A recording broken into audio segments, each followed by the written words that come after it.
Hola amigos, continuando con nuestros tutoriales de diseño eléctrico residencial, hoy venimos a hablar sobre tomacorrientes. Lo hemos dividido en tres secciones: normativa, producto y representación gráfica.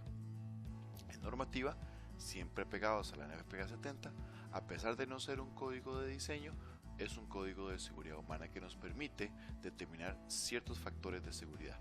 En su artículo 200 vamos a determinar la carga y la cantidad de circuito mínimo requeridos por el código.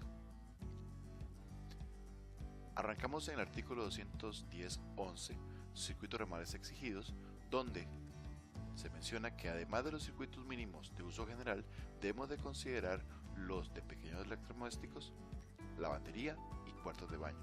Además, en el artículo 210.12 habla sobre las protecciones de cortocircuito por falla de arco. Importante en unidad de vivienda, te recomiendo leerlo para ver las secciones de cobertura. En el artículo 210.19 hablamos de los conductores, su ampacidad mínima y calibre mínimo. En este punto vamos a incluir lo que son cargas continuas y cargas no continuas. Las cargas continuas las ves en el artículo 110 y su definición habla de que es la carga cuya corriente máxima se prevé que circule durante 3 horas o más. Por lo tanto, la ampacidad de los conductores se debe calcular al 125% de la carga continua más la carga no continua. En este mismo artículo, en el inciso 2, se habla sobre los circuitos ramales multisalidas. Los conductores del circuito ramal que alimente receptáculos deben tener una ampacidad no menor a la capacidad nominal del circuito ramal. Por lo tanto, la protección termomagnética, si es de 15 amperios, el cable tiene que ser para 15 amperios y el tomacorriente tiene que ser de 15 o de 20 amperios. En el caso de que la protección termomagnética sea de 20, el cable va a ser de 20 y el toma no puede ser de 15, sino tiene que ser de 20. Muy importante. Cabe señalar que los disyuntores estándares operan hasta el 80% antes de su disparo.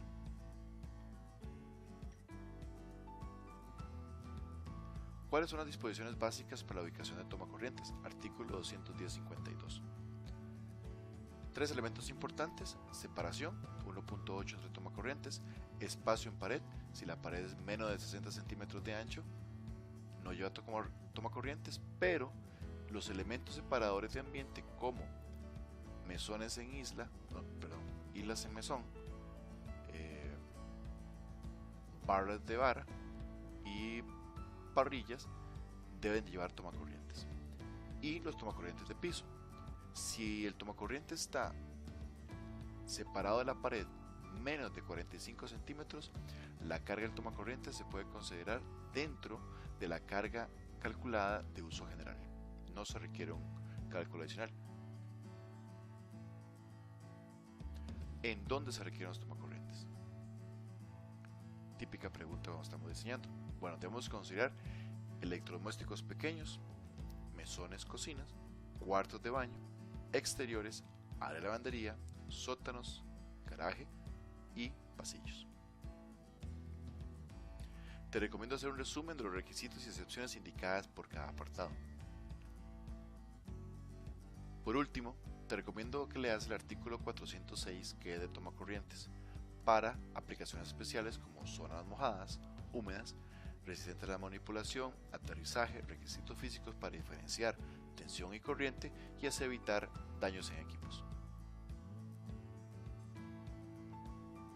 Producto. Vamos a hablar de producto. ¿Qué nos podemos encontrar en el mercado? Tomacorrientes sencillos, tomacorrientes dobles tipo de Cora, tomacorrientes con salidas USB y tomacorrientes con falla tierra. Este último se habla en el artículo 210.8 que se debe de ubicar en cuartos de baño, garajes, áreas exteriores, espacios de poca altura, sótanos sin terminar, cocinas, lavanderías, cobertizo para botes. Muy importante lo consideres. Típico error de diseño. Representación gráfica. Un tomacorriente sencillo, así lo vamos a representar en planos. Tomacorriente doble, un tomacorriente con salida USB, eso es a tu criterio.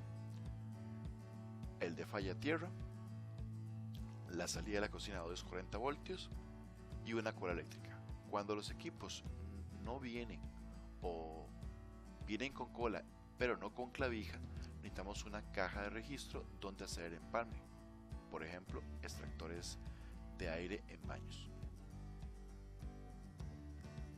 Ok, vamos a entrar en la presentación gráfica de cocina. Primero vamos a colocar los circuitos exigidos de pequeños aparatos. Posteriormente la alimentación de la cocina, artículo 210.11. Equipos especiales que puedes encontrar en la cocina como refrigeradora, lavaplatos, extractor de grasa y equipo Wi-Fi.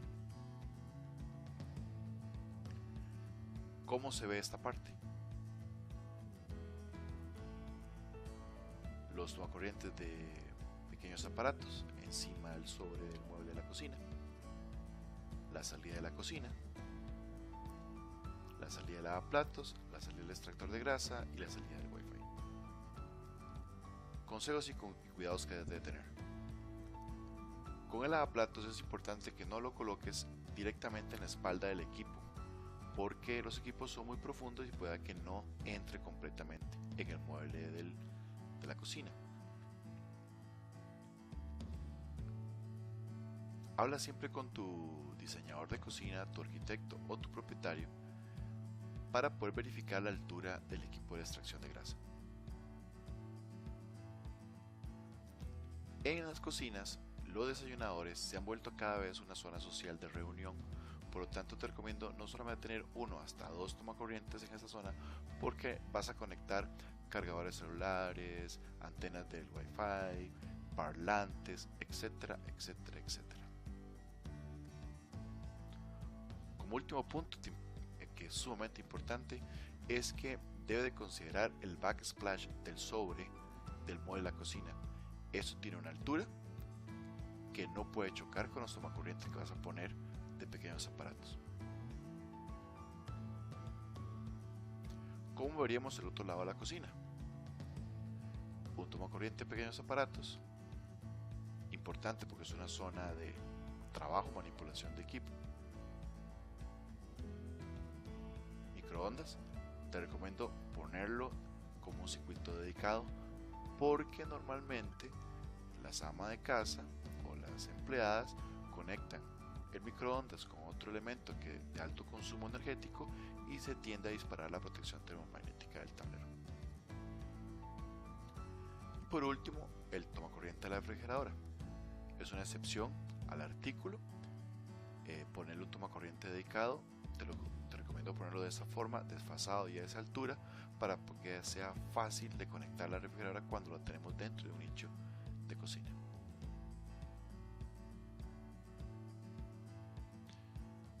A nivel de planos te recomiendo poner los subíndices de cada uno de los tomacorrientes para aplicaciones específicas, para que así sea muy fácil determinar a nivel de inspección cuando estás revisando. Ahora vamos a pasar al cuarto de baño. En el cuarto de baño típicamente nos encontramos dos salidas, un tomacorriente para lavatorio y una salida eléctrica para termoducha. En el caso de lavatorio te recomiendo no ponerla en la espalda del lavatorio, sino a un costado como está en la imagen. Y en el caso de la termoducha, a pesar de que no deberíamos tener ningún elemento eléctrico dentro del espacio de la ducha, se tiene cultura, habría que trabajar en un detalle constructivo para evitar accidentes. Yo te recomiendo hables con tu propietario para poder ver la posibilidad de instalar calentadores de paso y tanques de almacenamiento de agua caliente. ¿Cómo se ve esto en elevación? A tu izquierda vas a poder ver el tomacorriente que se encuentra lateral al lavatorio para que no me choque con el espejo, que normalmente va detrás del lavatorio, y en el caso de la salida de termoducha la vamos a colocar por encima del tubo de abasto de agua potable. Ahora pasamos a dormitorios. Los típicos tomacorrientes de cabecera, en este caso tenemos dos, una en cada lado y una salida de comunicación. Un tomacorriente en el closet, un walk-in closet para colocar un deshumidificador. Los tomos de audiovisuales, te recomiendo poner dos. Normalmente se nos va uno para el televisor, uno para el DVD, otro para la consola de juegos y otro para un home theater. Ya ahí tenés cuatro salidas requeridas. Una salida de comunicación y, muy importante, siempre poner un tomacorriente de servicio. En este, la persona que limpie la habitación va a poder conectar el equipo y no tendrá que desconectar ningún otro elemento dentro del cuarto.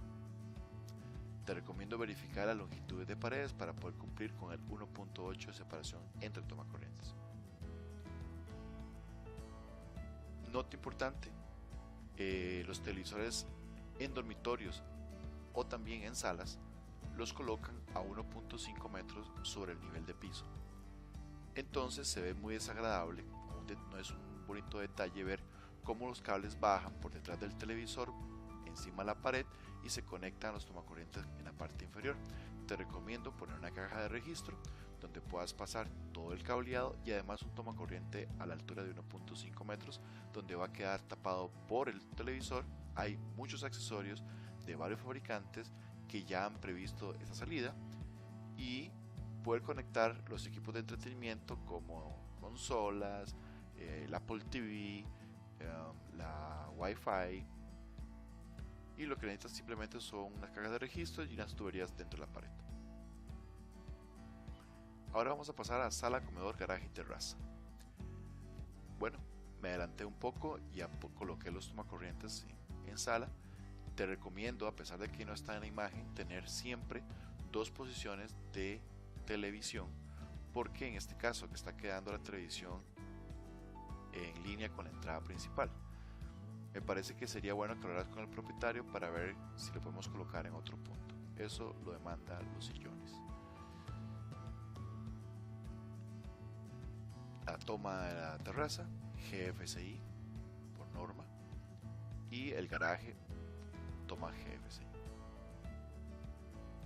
Importante siempre colocar para los tomacorrientes que están en exteriores una placa que tenga tapa.